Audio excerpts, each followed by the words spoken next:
Hello friends, आज की इस क्लास में आप लोग का स्वागत है।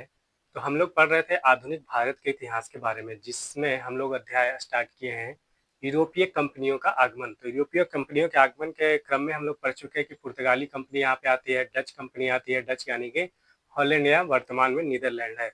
तो वो आती है कंपनियां, तो भारत में क्या क्या प्रभाव या व्यापारिक क्षेत्र विकसित करता है। तो इसी क्रम में तीसरी कंपनी आती है ब्रिटिश ईस्ट इंडिया कंपनी, यानी कि अंग्रेज की कंपनी आती है। तो अपना क्या क्या प्रभाव छोड़ते हैं। तो इसी क्रम में हम लोग पढ़ेंगे आज की इस वीडियो में कि ब्रिटिश ईस्ट इंडिया कंपनी की स्थापना कब हुई, इस कंपनी को पहले किस नाम से जाना जाता था, जो कि एग्जाम में भी आ चुका है, और इसकी स्थापना किसके द्वारा होती है, कौन से सन कौन से ईस्वी में होता है। तो यानी कि जब यूरोपीय कंपनियां यानी पुर्तगाल और डच यहाँ पे आती है व्यापार करने के लिए, तो ब्रिटेन यानी कि लंदन के लोगों को भी, ब्रिटिश लोगों को भी यहाँ पे भारत के साथ या पूर्वी देशों के साथ व्यापार करने का इच्छा होता है। तो इसके लिए वो अपने शासक जो वहाँ पे शासन जो कर रहा था, ब्रिटिश यानी कि अंग्रेज, तो उससे एकाधिकार यानी कि आज्ञा पत्र यानी कि चार्टर या लाइसेंस मिलने में देर सी होने लगती है। तो अपने कुछ समूह के द्वारा यानी कि कुछ व्यापारियों के द्वारा एक कंपनी बनाया जाता है, जिसका नाम governor and company of merchants of London trading to the East Indies, यानी कि 1599 में इस कंपनी की स्थापना होती है। ये प्रश्न पूछ चुका है कि ब्रिटिश ईस्ट इंडिया कंपनी का पहले नाम क्या था। पहले नाम क्या था इसका? Governor and company of merchants of London trading to the East Indies, यानी कि इसे बनाया जाता है 1599 ईस्वी में कुछ व्यापारियों के द्वारा। तो इसे बाद में महारानी एलिजाबेथ प्रथम, कौन थी?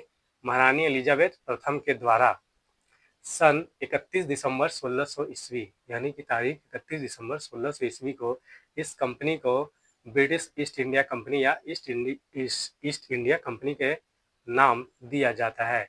चलिए इसके बारे में हम लोग पढ़ते हैं। फिर क्या होता है कि जब यहाँ से कुछ व्यापारी यानी कि कुछ व्यापारियों को जब भेजा जाता है यहाँ भारत में या पूर्वी एशियाई देशों में व्यापार करने के लिए 15 वर्षों का चार्टर यानी कि लाइसेंस मिलता है। इसे ब्रिटिश ईस्ट इंडिया कंपनी को यानी कि ईस्ट इंडिया कंपनी को 15 वर्षों का चार्टर लाइसेंस मिलता है व्यापार करने के लिए। तो इसमें अपने कुछ जहाजी बेड़ों के साथ समुद्री रास्ता से होते हुए ये कहाँ पहुँचते हैं? सूरत, जिसमें भारत पहुंचने वाला प्रथम अंग्रेज समुद्री रास्ते से वो कौन था? Captain William Hawkins. वो कब पहुंचता है? तो 24 अगस्त 1608 ईस्वी को। 24 अगस्त 1608 ईस्वी को विलियम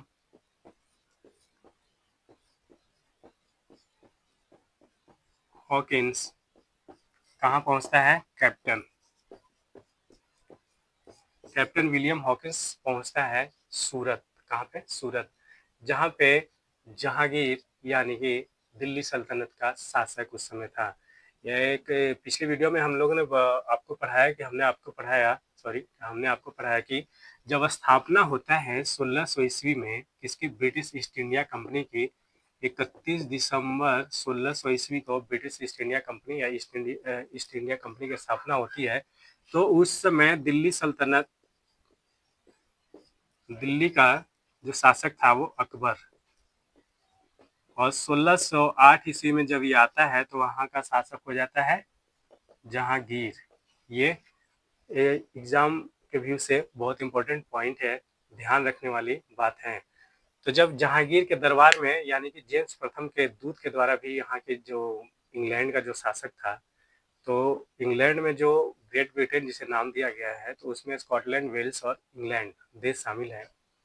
तो वहाँ के शासक जो जेम्स प्रथम, उसके दूत के द्वारा यानी कि राजदूत के रूप में ये captain Hawkins, William Hawkins Jahangir के शाही दरबार में जाता है। राजदूत किसे कहते हैं? तो आप लोग कुछ एक शॉर्ट में बताता हूँ आपको। राजदूत यानी कि उस जमाने या अभी में क्या होता था कि किसी एक राजा का संदेश दूसरे राजा के पास पहुंचाता था, यानी संदेश या फिर सहमति पत्र, या फिर और जो एक राजा का दूसरे राजा के पास पहुंचाता था संदेश, उसे दरबार में उसे हम लोग बोलते थे राजदूत।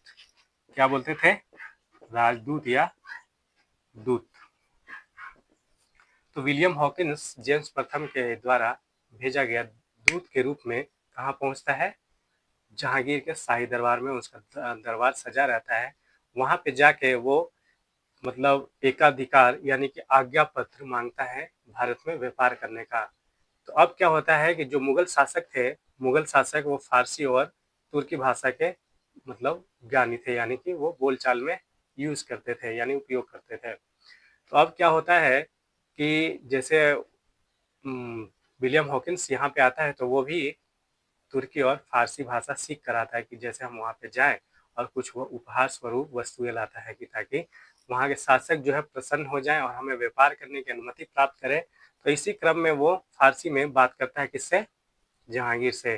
तो वो भी प्रसन्न हो जाता है कि चलो, जैसे आप लोग अगर किसी अनजान जगह पे जाते हैं, आपको मैं एक बात बताता हूँ कि अगर आप किसी अनजान जगह पे जाते हैं देश या विदेश में, अगर आपके क्षेत्र का कोई व्यक्ति मिलता है जो आपकी भाषा में बात करता है, तो आप उसे देखकर प्रसन्न हो जाते हैं। तो उसी तरह से जहांगीर और विलियम हॉकिंस के बीच होता है। तो जब दोनों प्रसन्न यानी कि इसके विलियम हॉकिंस के जो आज्ञा पत्र लेने जाता है व्यापार करने के लिए, उससे प्रसन्न होकर उसे व्यापार करने की अनुमति प्रदान कर देता है। कब? 1608 ईस्वी में। तो ये लोग क्या करते हैं कि सूरत में अपना फैक्ट्री यानी कारखाना स्थापित करने लगते हैं। फैक्ट्री आपको बता दिया मैंने कि वैसा जगह, किलेबंद जगह यानी भवन को बोलते थे, जिसमें ये अपना जो व्यापार करने के लिए सामान खरीदते थे उसका भंडारण, रहने के लिए जगह, दफ्तर, और जब प्रतिस्पर्धा हो रहा है तो सैन्य शक्तियां भी इसमें रहती थी। इसी को हम लोग बोलते थे फैक्ट्री, व्यापारिक कोठी या कारखाना। तो इसमें कब बनाने लगते हैं? 1608 ईस्वी में। तो चलिए उसके बारे में हम लोग कुछ शॉर्ट नोट के माध्यम से समझेंगे, कुछ बिंदु महत्वपूर्ण बिंदु आपको बताते हैं ताकि उसका ध्यान रखेंगे आप लोग, परीक्षा के दृष्टिकोण से बहुत महत्वपूर्ण है। तो यानी कि हम लोग पढ़ रहे हैं क्या? ब्रिटिश ईस्ट इंडिया कंपनी या ब्रिटिश कंपनी का आगमन। तो चलिए कुछ नोट्स, कुछ इतिहास जो महत्वपूर्ण बिंदु है उसके बारे में हम लोग पढ़ते हैं। इसमें जो महत्वपूर्ण बिंदु है यानी कि हम लोग जो संक्षेप में पढ़ा आपने अंग्रेज यानी ब्रिटिश ईस्ट इंडिया कंपनी के बारे में, तो उसके बारे में जो महत्वपूर्ण बिंदु है चलिए उसको हम लोग देखते हैं और पढ़ते हैं। तो पहला जो इसमें जो लाइन है उसमें क्या है कि 1599 ईस्वी में, कब? 1599 ईस्वी में, जब वहाँ के शासक द्वारा यानी कि ब्रिटेन लंदन के शासक द्वारा जब देरी होती है तो कुछ व्यापारी समूह आपस में एक कंपनी बनाते हैं। कहाँ? पूर्व से व्यापार करने के लिए, यानी कि पूर्व एशिया से व्यापार करने के लिए एक कंपनी बनाते हैं। व्यापार करने के उद्देश्य से कंपनी बनाते हैं जिसका नाम क्या था? Governor and company of merchants of London trading to the East India या East Indies, sorry East Indies.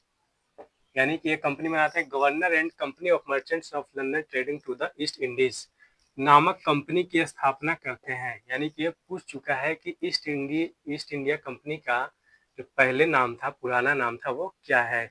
बाद में इस कंपनी का नाम संक्षेप करके यानी कि इसका नाम क्या दे दिया जाता है? East India company. वो कब? तो 31 दिसंबर 1600 ईस्वी को। कब? 31 दिसंबर 1600 ईस्वी को महारानी एलिजाबेथ प्रथम, कौन?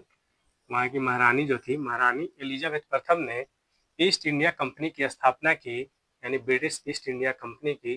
तथा उन्होंने कंपनी को क्या दिया कि 15 वर्षों का एकाधिकार पत्र, पूर्व से व्यापार करने के लिए या एशियाई देशों के साथ व्यापार करने के लिए 15 वर्षों का 15 वर्षों का एकाधिकार पत्र, यानी कि एकाधिकार पत्र को ही हम लोग चार्टर या लाइसेंस, आम भाषा में लाइसेंस बोल सकते हैं, चार्टर जारी करती है।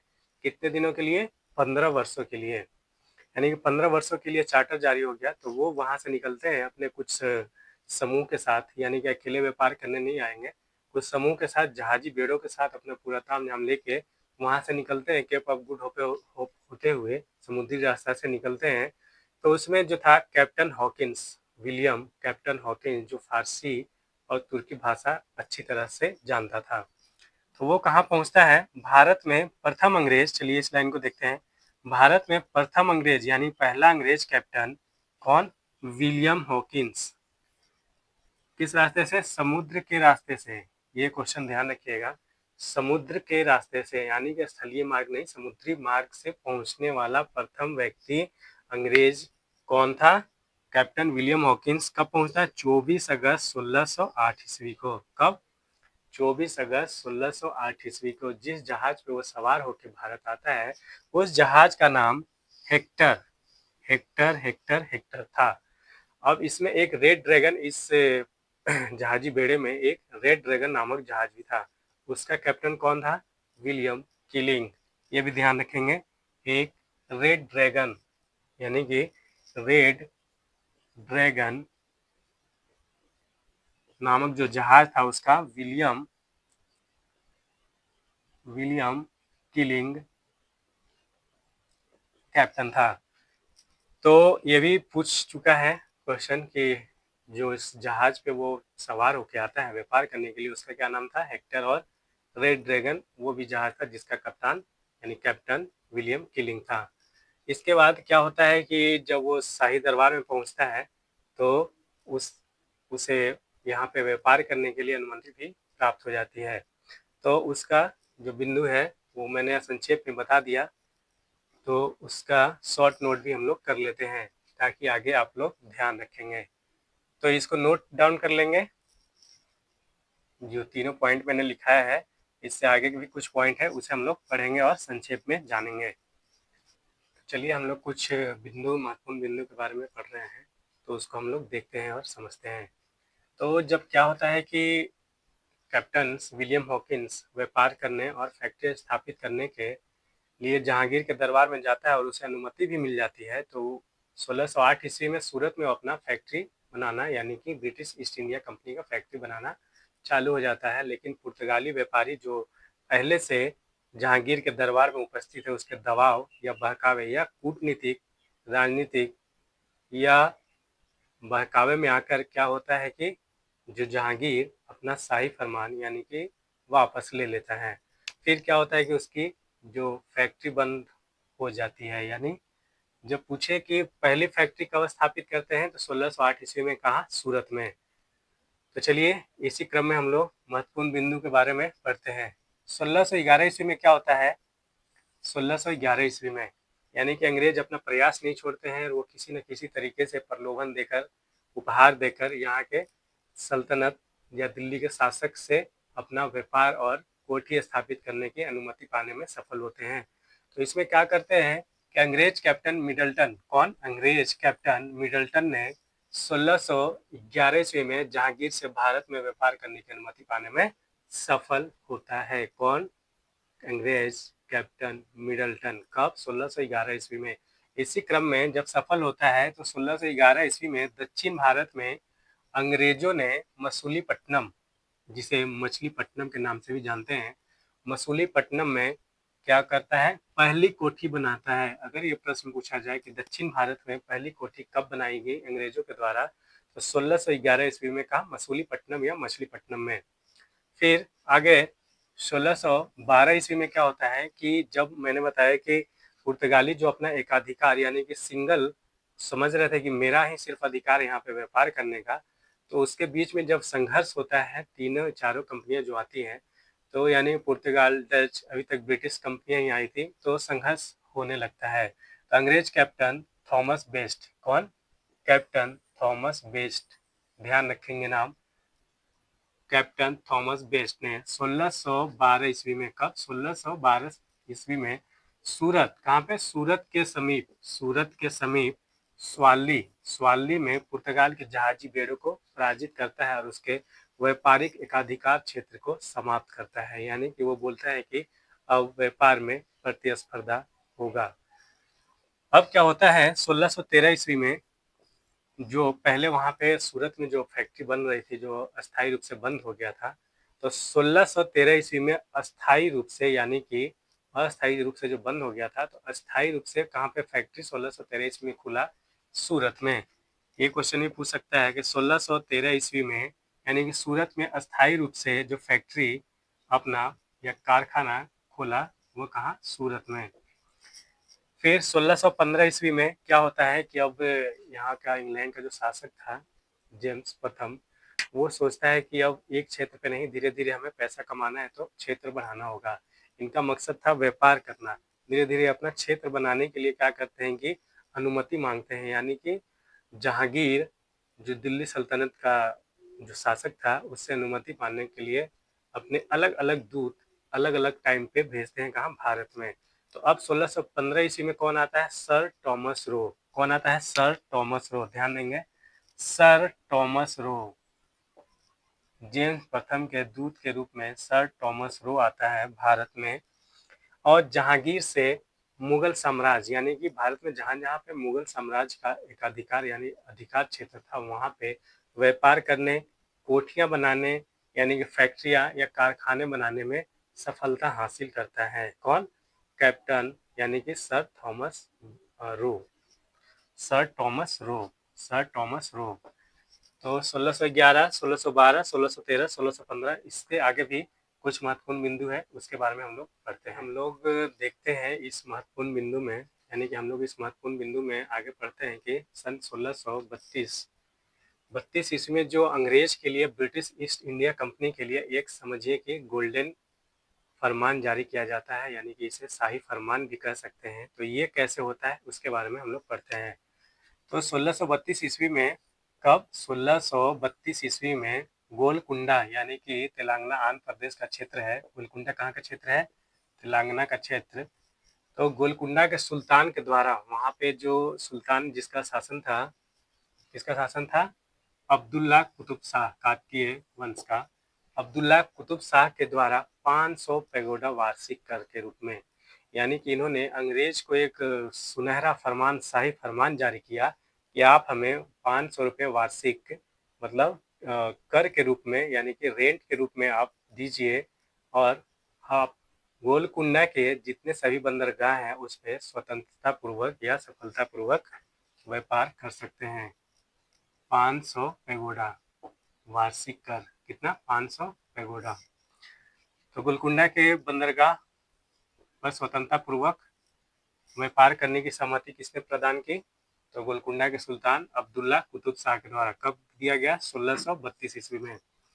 उसके बाद हम लोग पढ़ते हैं कि 1633 ईस्वी में क्या हुआ। जैसे दक्षिण क्षेत्र में मसूलीपट्टनम में 1611 ईस्वी में प्रथम कोठी बनाई गई, उसी तरीके से पूर्वी क्षेत्र यानी कि भारत के पूर्वी क्षेत्र जो है उड़ीसा, तो वहां पे कब अंग्रेज अपना पहला कोठी या कारखाना स्थापित करते हैं, तो वो था 1633 ईस्वी में।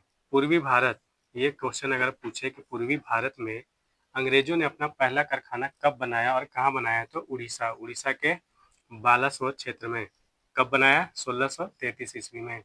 और जो गोल्डन फरमान यानी कि शाही फरमान जारी किया गया वो किसके द्वारा जारी किया गया, गोलकुंडा के शासक या सुल्तान अब्दुल्ला कुतुब शाह के द्वारा। किसके द्वारा, अब्दुल्ला कुतुब शाह के द्वारा, यानी कि 500 पैगोडा वार्षिक रेंट के रूप में वो ब्रिटिश ईस्ट इंडिया कंपनी के मांग करता है या लेता है, और उसे गोलकुंडा के सभी बंदरगाह को स्वतंत्रता पूर्वक या सफलता पूर्वक वहां पे व्यापार करने की अनुमति प्रदान करता है या देता है। कौन, 1632 ईस्वी में गोलकुंडा का शासक। 1633 ईस्वी में वो British east India company Orissa के बालासोर क्षेत्र में अपना पहला कारखाना स्थापित करता है। 1611 ईस्वी में कहाँ करता है, दक्षिण भारत में मसूलीपट्टनम या मछलीपट्टनम के नाम से जानते हैं। फिर इसी में नेक्स्ट बिंदु है, बहुत सारे महत्वपूर्ण बिंदु है परीक्षा के दृष्टिकोण से, उसे धीरे धीरे निरंतरता बना के हम लोग पढ़ेंगे और समझेंगे। तो अब इसे आप लोग नोट डाउन कर सकते हैं 1632 और 1633 ईस्वी को, और इसे ध्यान रखेंगे कि गोल्डन फरमान कहाँ के सुल्तान के द्वारा जारी किया गया। इसे ब्रिटिश ईस्ट इंडिया कंपनी के लिए ये बहुत ही लाभदायक साबित हुआ। 1633 ईस्वी में पूर्वी भारत में अंग्रेजों ने बालासोर उड़ीसा के क्षेत्र में अपना प्रथम कोठी स्थापित किया। तो ये आप लोग पढ़ लेंगे और निरंतरता बनाए रखेंगे, पढ़ते रहेंगे। तब तक के लिए धन्यवाद। आगे नेक्स्ट क्लास में नेक्स्ट महत्वपूर्ण बिंदु पर चर्चा करेंगे और पढ़ेंगे संक्षेप में और डिटेल में भी। तब तक के लिए धन्यवाद।